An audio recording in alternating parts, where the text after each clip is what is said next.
Welcome, people of Earth, to Ren Trek. I'm your host, Jimmy the Saint, and this week we are talking about Picard Season 2, Episode 5. This is the review and the breakdown. Thank you for joining us once again. Without further ado, let's get started. First of all, my thoughts on this episode. It was enjoyable. I enjoyed this one. It was lovely to have Brent Spiner back. I love Brent Spiner in any role he's doing in the Star Trek world. Obviously, it's usually a Sung, but it was lovely to have him back. Always a highlight for me. We got plenty of Q in this episode as well. Again, another highlight. And we had some plot thickening, which was interesting. And we get a bit of a hint to why we are here, why we're in this time zone. So it moved things along nicely, and I enjoyed this a lot more than the last episode, which was, for me, as I said, a bit of a clank, a bit of a mess. But let's delve in and break the episode down and see where we go. So we open with an astronaut. She is about to crash. She is an astronaut clearly from the past, so 2024. We can tell it's not from the time of the Federation. She says, Houston, we have a problem, and everything's going wrong in the cockpit, and she crashes, and the voice is talking to her and says, look, this has gone wrong. You are dead. And we realize that this is a simulation. She's furious. The astronaut is furious. And we hear the voice say, look, don't worry, don't panic. It's not for another 3 days. Launches in 3 days' time. And we remember from the last episode that they have 3 days, Picard and his team, to sort out this problem. So, aha, there's a clue here. This is clearly something to do with why we are here. There's a nice, moment of just an exciting beginning with a mystery. Who is this? Who is she? What's going on? Nice start. Nice start. We then cut to Picard, and he is with the Watcher, played by the same actress who plays Laris. He mentions Laris again. He says, you're not a Romulan, because she appears human. She's got human ears and eyebrows. She has no idea what he's talking about. So this is still kind of unusual why she has this face. But hey-ho, we're going to go with it. And she lets him know what's going on. And he tells her why he's there. She says she is a Watcher and she is devoted to just one person, an individual. This person is a significant part of the grand tapestry. Picard says that he's a time traveler. She says, I don't like time travelers. And he says his name is Jean-Luc Picard. And the Watcher says, well, the girl I'm watching is called Renee Picard. So this must have something to do with you. Aha. Opening credits. We then cut to Chateau Picard, and we see the Borg Queen in the ship still, and she's babbling to herself, alone but not alone, the usual Borg Queen nonsense that she's been doing. And suddenly she's hearing voices, probably mobile phone networks, we're thinking, and she then thinks, okay, I'm going to try and get access to something, and she does voices of various members of the crew, our protagonists.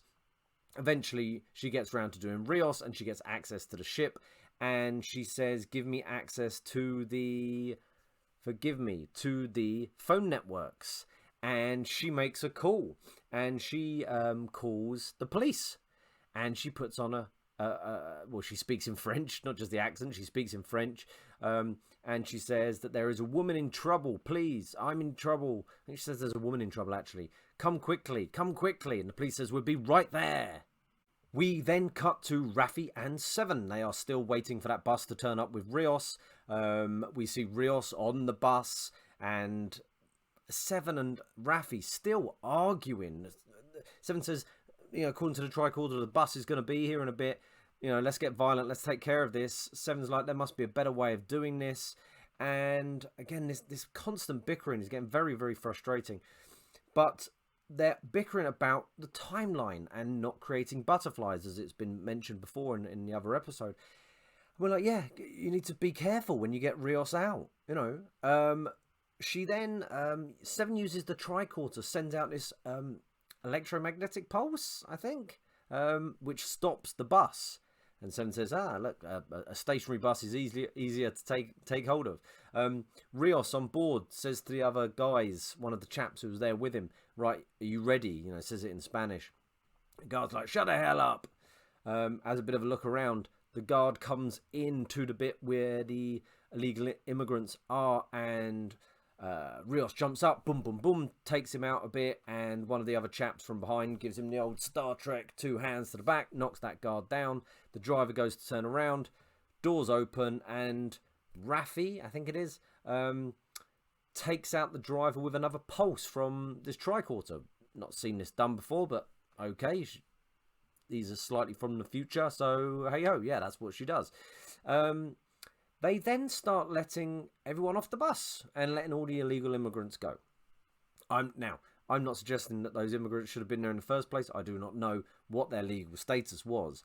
But when they are just 30 seconds before talking about butterflies and not changing the timeline, these people in this timeline would have ended up, I guess, south of the border. I think they suggested that people just disappear and they kill them or something. I don't know.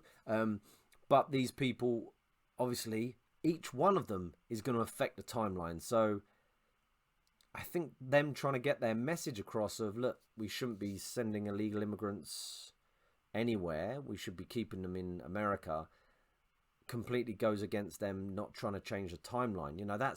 That's the big thing with Star Trek: the ethics, the morals, the prime directive of not messing with civilizations that you shouldn't mess with, you shouldn't be involved with. This even more so. That's the hardship that is Star Trek. What's the right and wrong thing to do? They don't even question whether they should let these people go or not. One of them, probably Seven, probably should again said, these people can't be let go. They've got to carry on to where they were going to go. But hey ho, they did it. They let them go. As one of the young men is running off the bus as well, Raffi grabs him by the shoulder and goes, Elnor. And we see it's Elnor, but when he turns around, it's not Elnor. It's just some young lad. So clearly Raffi still a bit traumatized about Elnor's death. We then go back to Picard and the Watcher. She mentions that she is a supervisor. And Picard remembers Kirk. Again, another reference to Kirk. It's obviously we had the reference where Kirk slung himself around the sun to go back in time.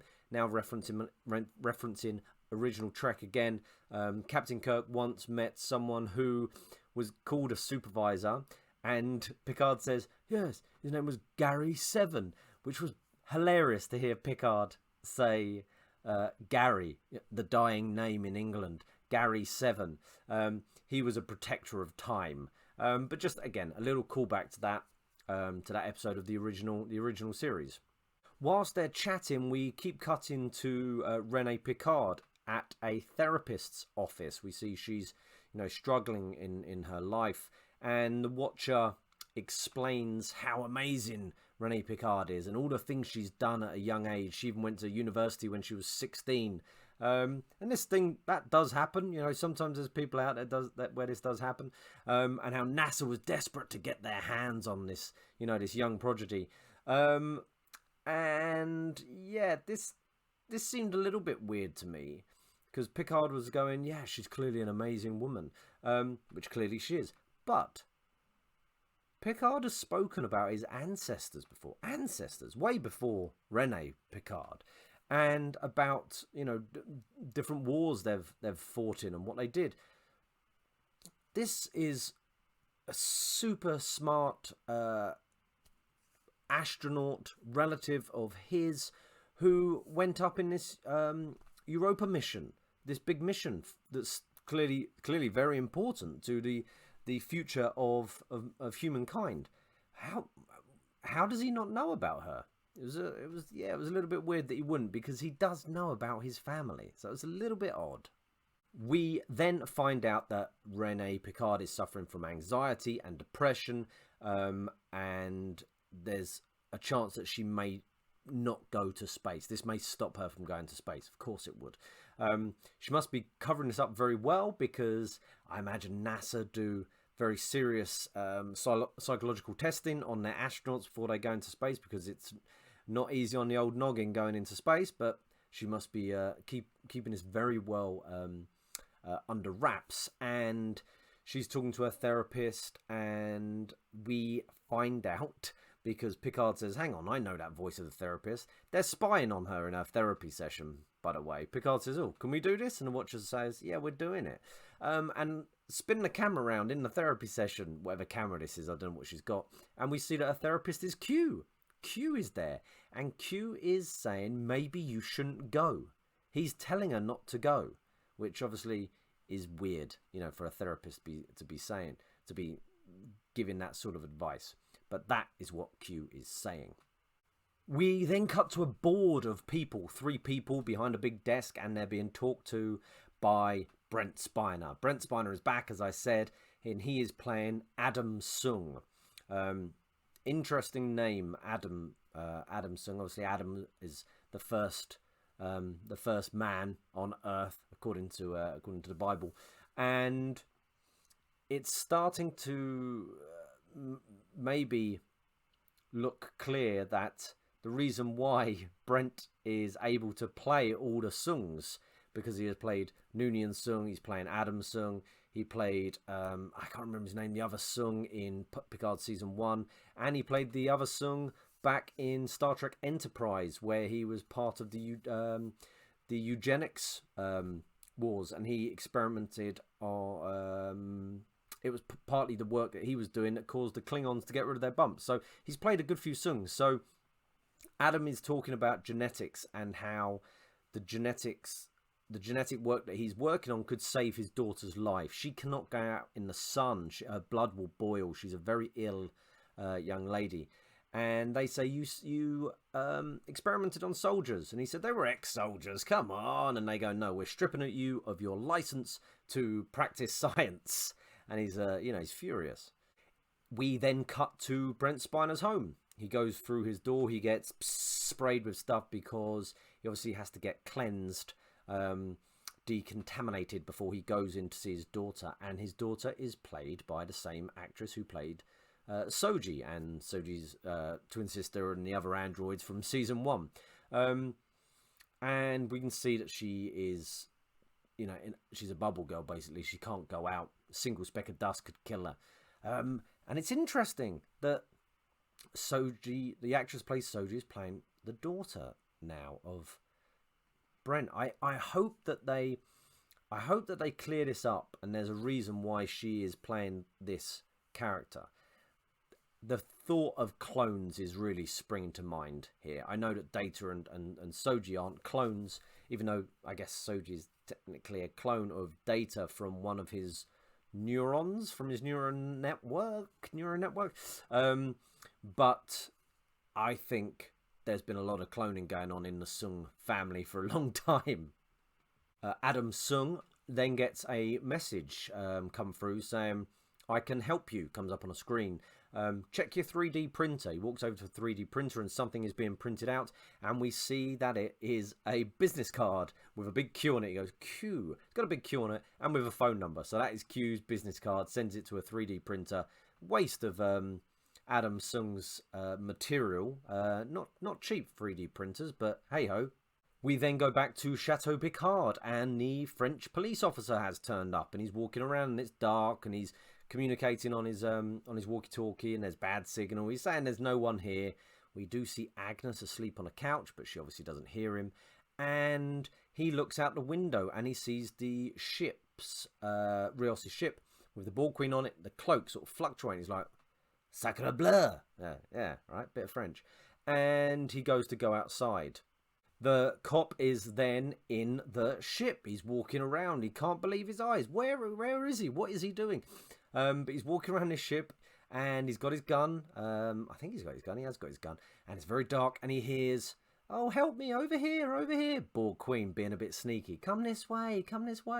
Anyway, he goes over. It takes him a while to see her, which is a bit weird. And he's like, oh my God, sacre bleu. And then big tentacle comes out of the Borg Queen. Not just a tube this time, proper octopus tentacle with like suckers on it, and boom, grabs him. We then cut to Q in a cafe, and up rocks Brent Spiner, Adam Sung.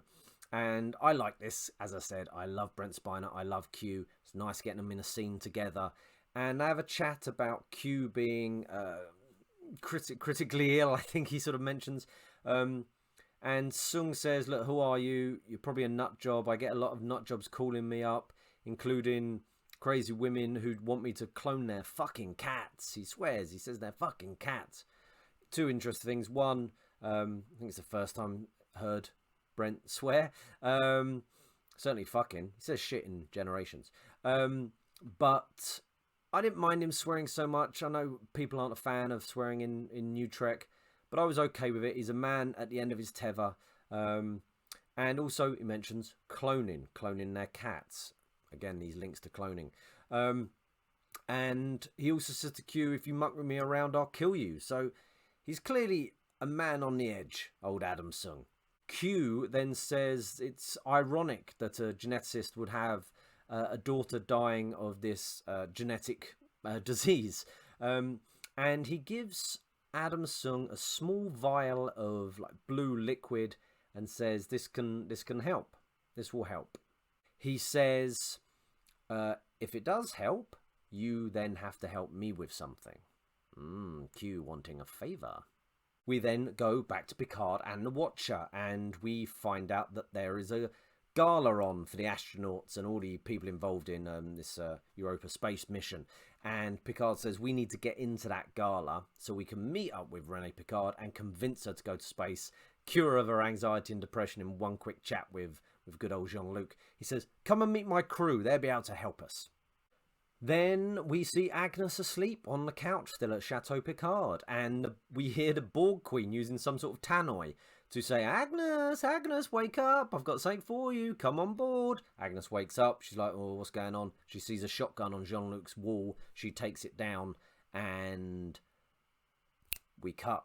Agnes is then on the ship, she's walking round, she goes towards the Borg Queen, and the Borg Queen has this cop in an octopus arm grip. She has him in a headlock. She's choking him out, and she says, what are we going to do about this? And the Borg Queen looks very happy with herself. The Borg Queen then says to Agnes, look, you are alone. You're alone in every universe. You're alone in every timeline. You're a lonely, lonely girl.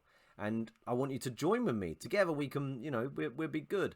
And she says, I want to join you. She says, well, look, I'm either leaving with you, through you, or I'm leaving through this cop. I guess she'll simulate him and stick her mind in his head. I don't know. And Agnes is holding the shotgun to him. And it's on, the camera's on Agnes. And we then go back to Adam Sung. He tests the vial on his computer, and the computer says, yeah, that will work, that liquid will work. So he takes his daughter outside. They've got these drones, not Borg drones, like our drones, flying in the air with some sort of UV protective force field around his daughter. And he says, look, here's this liquid, it's going to work, I've already tested it on myself, it's safe. I know you could be nervous. And she's like, screw that, injects herself, and it works. They remove the force field, the sun doesn't kill her, and she goes and has a lovely swim, because that's something I forgot to mention earlier. She couldn't wait to have a lovely swim in the sunshine. His daughter is having a swim around. Her name is Cora. I think I forgot to mention that, sorry. She's having a lovely swim, and she says, was my mum a good swimmer? For some reason. Was mum a good swimmer? So obviously mum's not around. And Brent Spiner, Adam Sung, has this look on his face like, awkward, you know, like, I mean, what I'm thinking is she hasn't got a mother, she is a clone. Again, these cloning references coming thick and fast. And he goes, yeah, she's a great swimmer, like a fish, like a mermaid, whatever, shush, enjoy your swim. Then the formula wears off, and her all these veins go purple all over her, and her whites in her eyes go red and bloodshot.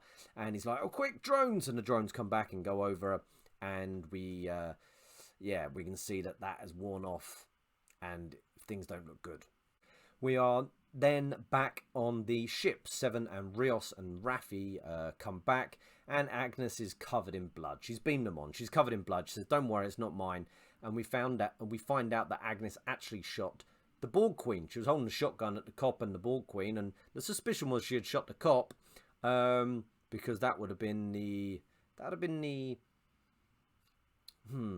logical thing to do, as horrible as that was, because they need the Borg Queen. But she didn't. She shot the Borg Queen, and she's like, "I know she was the only way home, but she was killing this guy. She was gonna leave. I had to do something."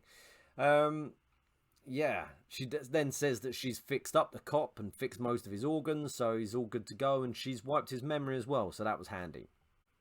Picard and the Watcher then turn up. He's like, "You got to meet my crew. They're bloody lovely people." And we see them dragging the cop's body along the floor. Clearly looks like a dead body. He's not dead. We know he's alive, but they drag him along, and they make a little joke about, "Oh, that's your crew, isn't it? A nice bunch carrying this dead body along the floor." And Picard's like, I'm sure there's a good reason for it." We then go back to Adam Sung and his daughter Cora. She's asleep on the couch. She's fine, which is good. And Q turns up. And Sung says, "Can you cure her? Have you, the liquid you've got, can you make it last long term?" Q says, "I can." And he says, "Well, if you can do that, I am your hostage. What do you need?" Basically, I'll do anything. What do you need?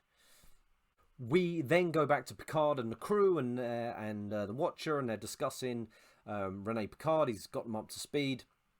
They don't know what the big deal is with Rene Picard, what she's going to do that's so amazing. They mention a few little bits, but it doesn't seem like there's anything too relevant in there, maybe. They do mention she discovered some sort of single-celled organism, and she managed to convince people that it was sentient. Maybe it's something to do with that. But hey-ho. It really seems like hey-ho is becoming a catchphrase on this, so I must apologise. We then have a really odd turn in the episode, and it suddenly becomes an Ocean's 11 movie. It's very bizarre. There's music, which would be not out of place in an Ocean's 11 movie, because at this point, Picard starts to describe his plan of how they're going to get into the gala. And the Watcher is describing the cameras that they have there and facial recognition, how she can only get one person in, and we're seeing shots of this gala. And as I say, it's like this crime caper. It really stood out, and I guess it was kind of fun, but it was again a bit odd. During this, the Watcher says she can only get one person past security. Her tech will only, I don't know why that is. She can appear out of nowhere, but give him a break. She can only get one person in, so they say, "Okay, Agnes, you go in, because you're the one that once you're in, you can muck about with the system, hack into it," because Agnes mentioned she did hacking of 2024 systems in college. And once you're in there, you can make it so the facial recognition software doesn't flag all our faces up, and then we can all come in. Fair enough. That's the plan. We then see Agnes turn up at the gala. She's wearing a beautiful red dress. She looks great. Don't know where the red dress came from, but she looks great. She goes in. The Watcher gets her past that first checkpoint, and she's walking around being very conspicuous. She's talking to herself, and she's looking at the cameras, and suddenly the facial recognition software flags up, and the security people watching it going, look, go bring her in. And she's talking to herself. That's odd. And you're thinking, yeah, what a dreadful job she just did there. Once the security guards have taken her into the room and handcuffed her to her chair, we realise that was the plan all along. She wanted to be in there. They needed to be in there. She's still speaking to Maria. "Yes, I'm where I'm meant to be, because I've got access now to the security system." Okay, makes sense. But we then get a really interesting thing happen. I think we hear the Borg Queen's voice, and then we see that the Borg Queen is on her shoulder, not like attached, but like sort of, she's next to her. Clearly, this is a visual image to show that the Borg Queen is in her head, is part of her. We then have a flashback to when Agnes shoots the Borg Queen, shoots like up here in the shoulder, and she walks over to the Borg Queen and says, like, I had to do it. And the Borg Queen says, look, we're connected and I'm always going to be there. I'm always going to be with you. And she reaches her hands out and some little Borgy tubes come out of the Queen's fingertips and into Agnes's face. And then we cut back to Agnes and they're trying to talk to her and she seems a bit out of it, but she's got the Borg Queen there with her smiling. It was quite nice, reminiscent of sort of Hitchhiker's Guide to the Galaxy, the character with the two heads. But also it reminded me of Farscape, when Crichton, the main character, Scorpius, I believe it was, his enemy. At one point, Scorpius was just in his head and walking around with him the whole time, and was just in his ear, and it became a really nice sort of little double act. So this could be this was good. It was exciting. It was interesting. End credits. Woo! There we go. Another episode in the bag. An enjoyable episode. Some bits that look, I'm not gonna moan as much as I did last week, because there's no need. This was decent enough fun. It was decent enough fun. Again, it's not Star Trek. It was quite funny because I mentioned this on my other podcast, the Renaissance Men podcast I do Friday nights with Stu. With Stuart Garrard, that my wife was listening to Picard. She said, "What are you watching?" I was like, "Star Trek." She's like, "Doesn't sound like Star Trek. They're all arguing." I was like, "Yeah, I know. They're always bickering, and it doesn't sound like Star Trek, but it's Star Trek. We've got Star Trek. We've got Picard. It's fun enough. I'm enjoying it." So there we have it. Thank you once again for joining me for this breakdown and review. Hope you enjoyed the episode. Hope you enjoy the next episode, where again we will be back to do another review and breakdown. And yeah, keep coming back and watching. Thank you to everyone who watched the last one. I think we had 50 odd views, so that was really nice. Please leave comments, even if you think I'm doing a terrible job. I'm always happy to to respond and be very friendly, because we're a Star Trek family. Keep coming back. We will carry on boldly going forward with Star Trek Picard, and hopefully keep having fun. So, see you next week.